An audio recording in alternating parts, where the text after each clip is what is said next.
So how do we heal from an affair when we have thoughts like this that constantly intrude into our minds? Renewing our mind enables us to stop, identify unproductive thoughts, and replace them with more functional thoughts.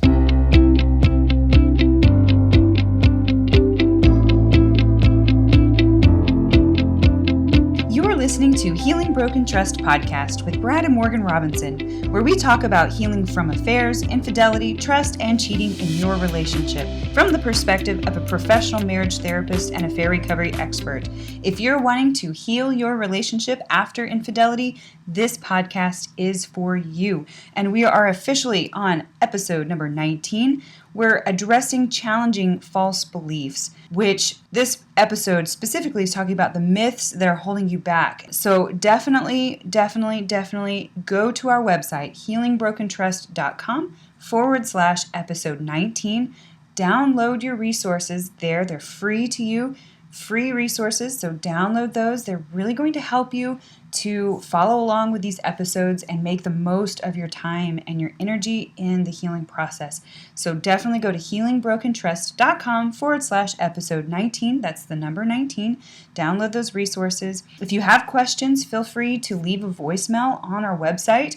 That's really helpful. We do answer those questions. We answer those questions on our weekly call. So definitely sign up for that as well if you would like to ask questions and get more help. So without further ado, let's get started.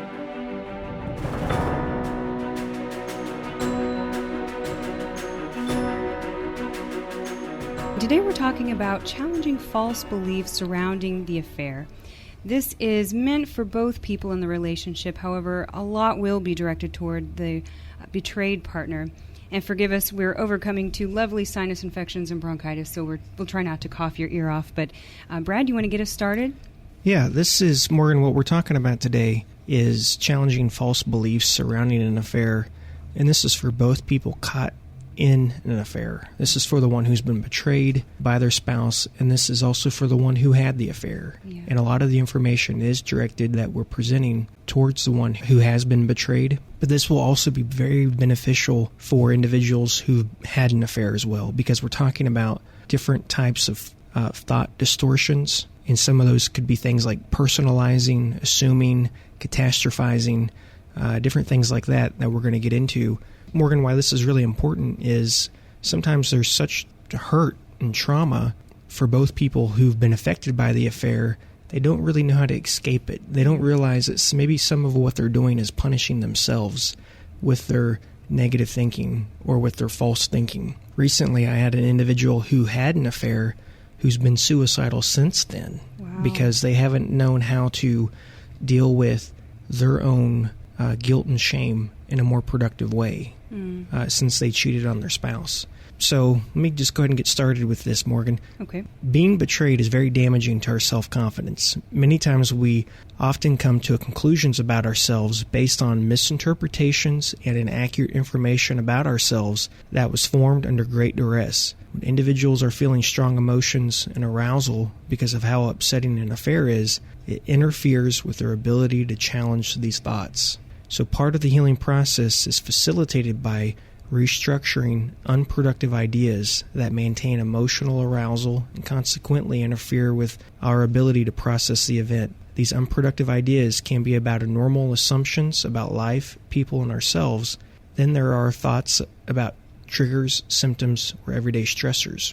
And when injured spouses think about the past, they often have misinterpretations about the traumatic event or misinterpretations about the future, imagining how bad the future will be. Each thought can keep arousal dysfunctionally high. Reworking these ideas is the goal of renewing the mind, which is a very important step in healing from an affair or other trust issues. Psychologists have long believed that thoughts significantly influence individuals' reactions to events. And so let me say that again, that's really important. Yeah, very important. So psychologists have long believed that thoughts significantly influence individuals' reactions to events. So sometimes it's just how we think about it that really makes the difference in how we feel. Exactly, Morgan, exactly. So let me give an example of how this works. Luke met Anna while in the process of divorcing his wife.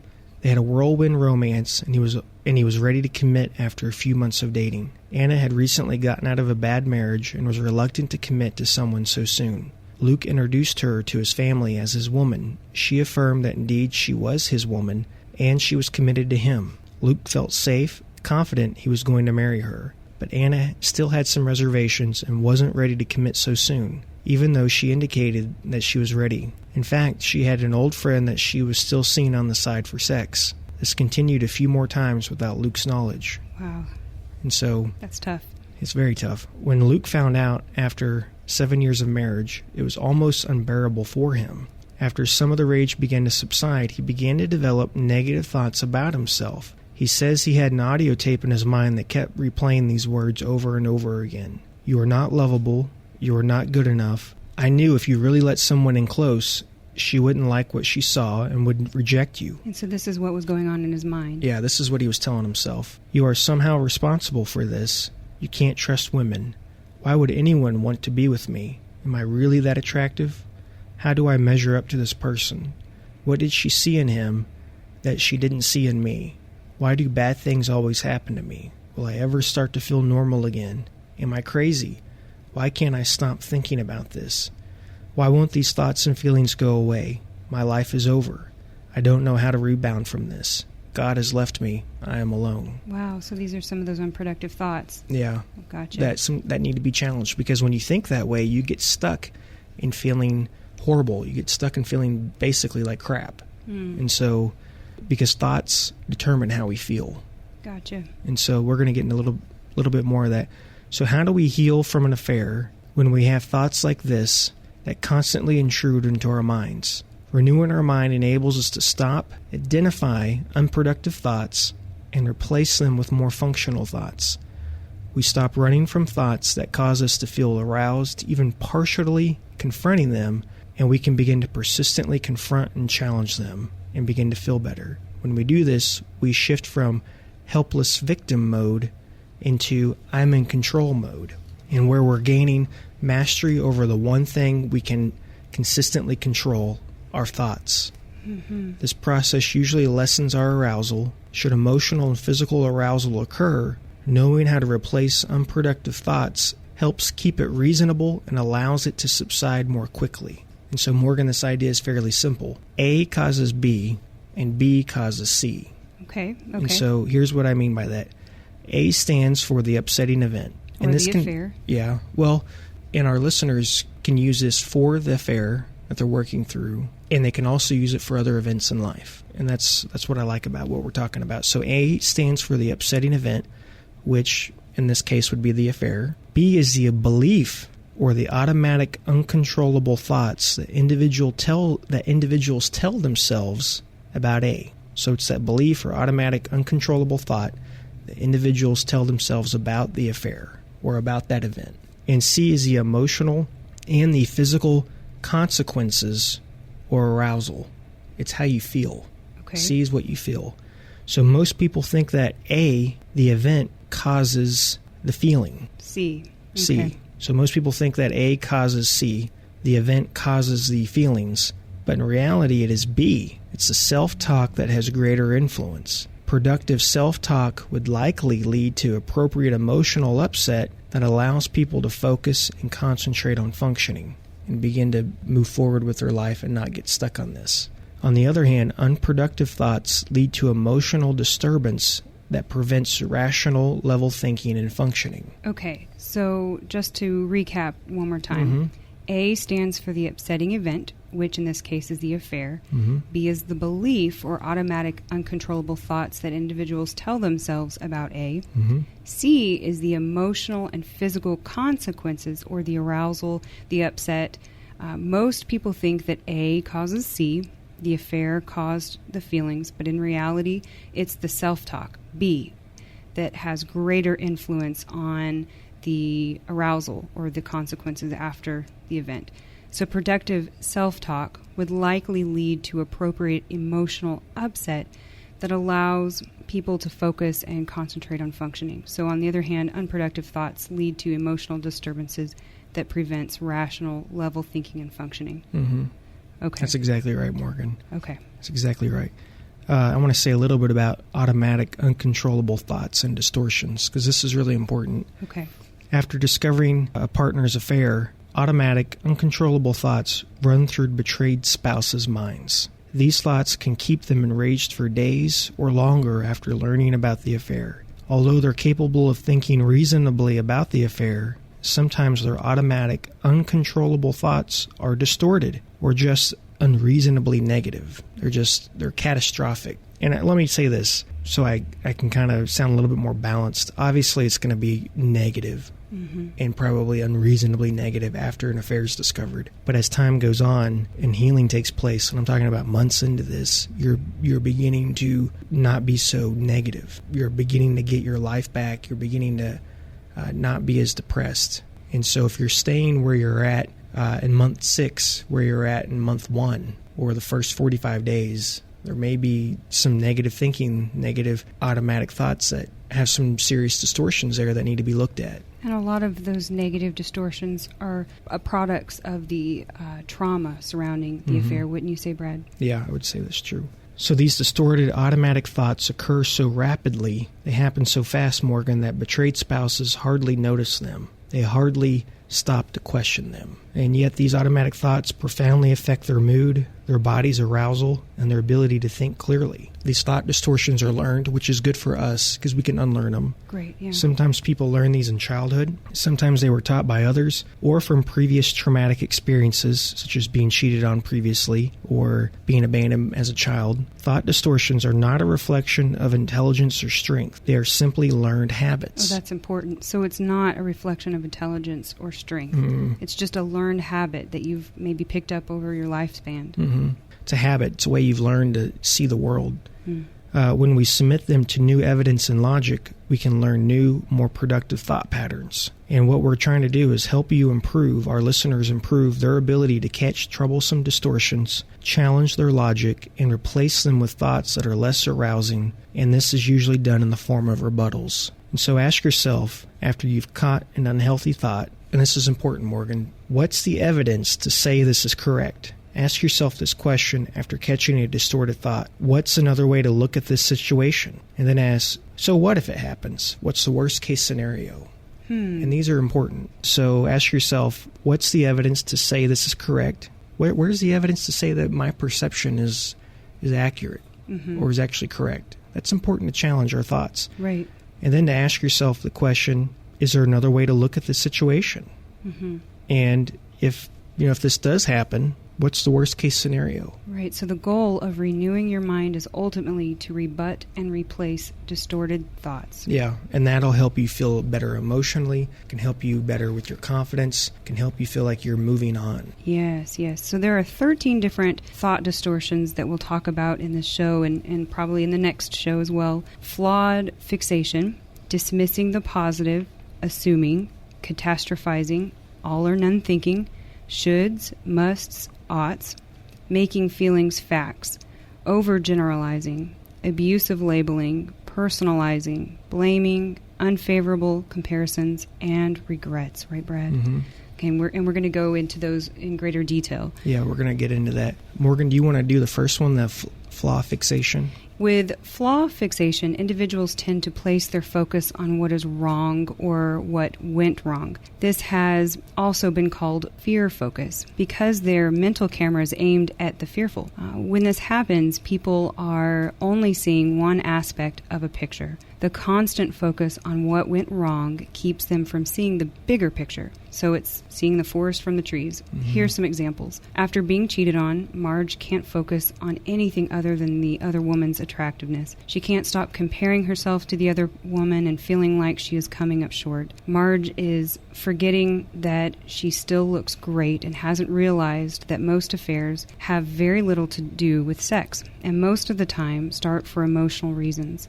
After his wife's affair, Paul can't stop thinking about how dumb he is for letting this happen. Paul hates feeling so guilty for not giving his wife more time and attention in their marriage. Paul is forgetting that it wasn't just his inattention that led to the affair, but some of his wife's girlfriends didn't challenge her on what she was doing and that it was wrong, even though they knew about it.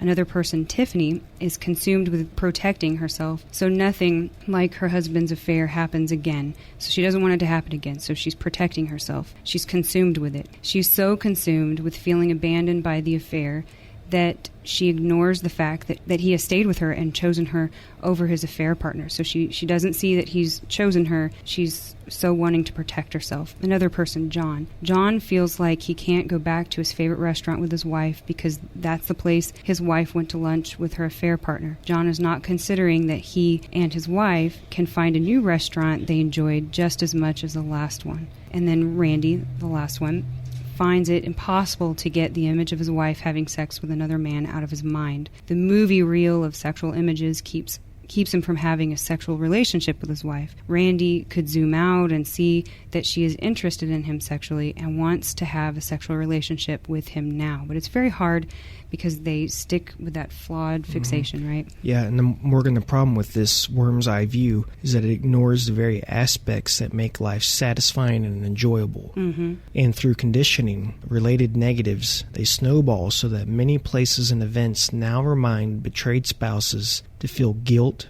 anger, fear, sadness, or insecurity. And the antidote is to expand our focus, to use a wider lens to see the whole picture. Ask, what else could I notice? What isn't wrong? What's gone well? What is right? What percentage of the time did I perform well? What's here to enjoy? You don't want to ignore the negative aspects, but to see more of the aspects. Morgan, I think that's a fantastic advice, and that's worth repeating. The antidote with flaw fixation to get out of this fear focus, this worm's eye view, is to really ask yourself, what else could I notice? What isn't wrong? What's gone well? What is right? What percentage of the time did I perform well? What's here to enjoy? And you're also right to say you don't want to ignore the negative aspects, but there's more aspects. You want to see the other aspects. Right. You want to take everything in. Right. It's the good and the bad. The good and the bad. And so I think that's really important. And that goes back to challenging those false beliefs. Yeah, and many times, and these are, and honestly, Morgan, we're talking about, thought distortions or negative thinking, things along those lines with an affair, but these are thought distortions that people had before the affair began. I'm not good enough, I'm not worthy, I'm not lovable. That, maybe they had that, but more importantly, these are ways of thinking that were distorted before the affair. That make it hard to recover now that you've really experienced something very traumatic.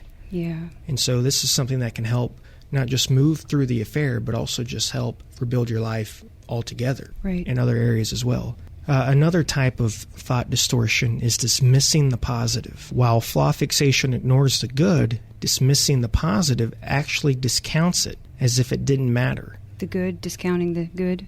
Yeah, well... Like it doesn't matter? Yeah, it's flaw fixation ignores the good. It doesn't take into account what was good that happened. But dismissing the positive actually discounts the good as if it didn't matter. So it may be aware of it, but it just says, that's not important. And so, for example, Amanda doesn't give herself a break for feeling blue and hurt about her partner's affair. She discounts how strong she has been and how far she has come since she first discovered the affair. When complimented on how far she has come by her therapist, she tells herself, it's not worth talking about. It's not worth thinking about either. I felt like I had no one else to depend on. Instead, she could have thought to herself, I'm glad that I have come this far this quickly. I never dreamed I'd be here by now. And so instead of dismissing that positive, she could actually say, you know what? Yeah, this is good. Give herself some credit. Give herself some credit and think about the positive. It's okay to dwell on it. It's okay to realize how far you've come.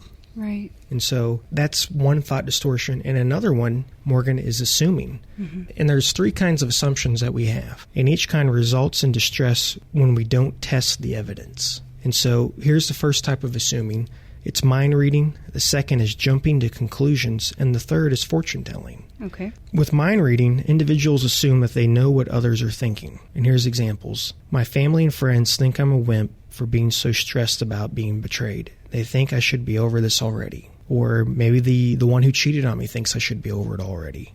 Right. They just assume that. My husband hates me for not being there for him. That's an assumption. Right. Right. My husband hates me because I cheated on him. But you don't know that. You don't. Maybe they say it out of anger. Right. But they're with you right now. Do they really hate you? Right. My husband doesn't love me and couldn't possibly let something like this happen. Or even God doesn't love me and he couldn't possibly let something like this happen. Because something bad happened to me, therefore God does not love me. That's a big assumption people are making. Right. And even to say the affair is my fault. That's an assumption. Right. Or it's even an assumption to say the affair isn't my fault, without looking at the marriage. And so these distortions, they can be challenged by asking, what's the evidence? Is there another possibility? Let's not just assume and believe our assumption only, but we need to challenge these assumptions by asking, what's the evidence? Is there another possibility? Some people will have empathy and understanding for an injured spouse's suffering. Others might be indifferent or curious, but probably not mocking. People may or may not be disappointed in how he or she has felt since discovering the affair. On the other hand, some, most, or all of them may find it understandable under the circumstances. So most people are going to be gracious and understanding. Right. You've been betrayed. It's going to take a little bit. And it can be hard to assume the best of people in this certain situation because you've been hurt and you're traumatized. So it makes sense that you would automatically have an assumption that people are bad and hurtful. Yeah, exactly. But it's important, though, to ask Morgan, where's the evidence? Right. Is there another possibility here? Right. And most of the time, people don't question their perception. Right. They don't question their thoughts.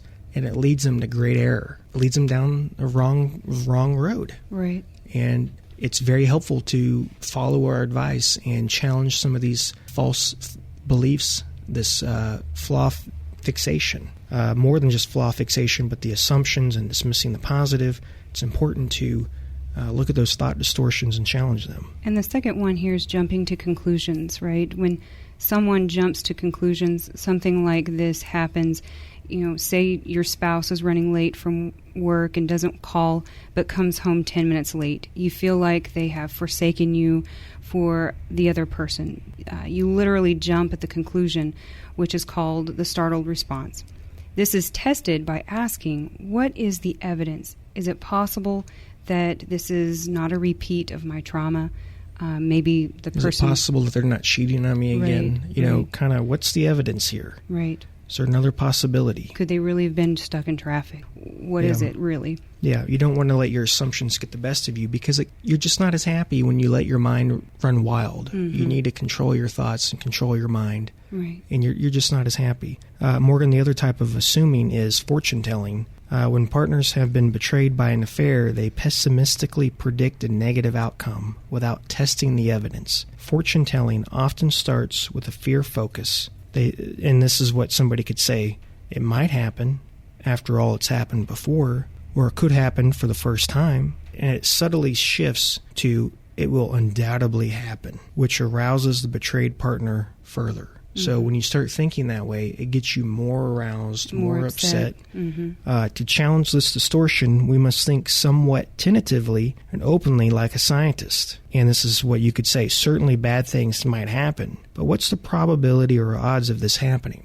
So this could happen, right? But what's the chances of this happening? What's the probability, what's the odds of this happening? Other antidotes include asking, why might this negative not happen? Why might something good happen? So looking at those assumptions like that, those are really important. We're going to keep talking about challenging false beliefs. Thanks for listening to Healing Broken Trust. If you like this episode, you can always get our show notes and more details and links to the resources we discussed at healingbrokentrust.com. Also, as long as you're online, head on over to healingbrokentrust.com/retreat for details on an upcoming one-on-one retreat with me. If you like us, please subscribe and leave a review for us on iTunes. As always, everything discussed on this podcast is either my opinion or Morgan's opinion and is not to be taken as relationship advice because I'm not your therapist, nor have I considered your personal situation as your therapist. This podcast is for your entertainment and education only, and I really do hope you've enjoyed it. See you until next time.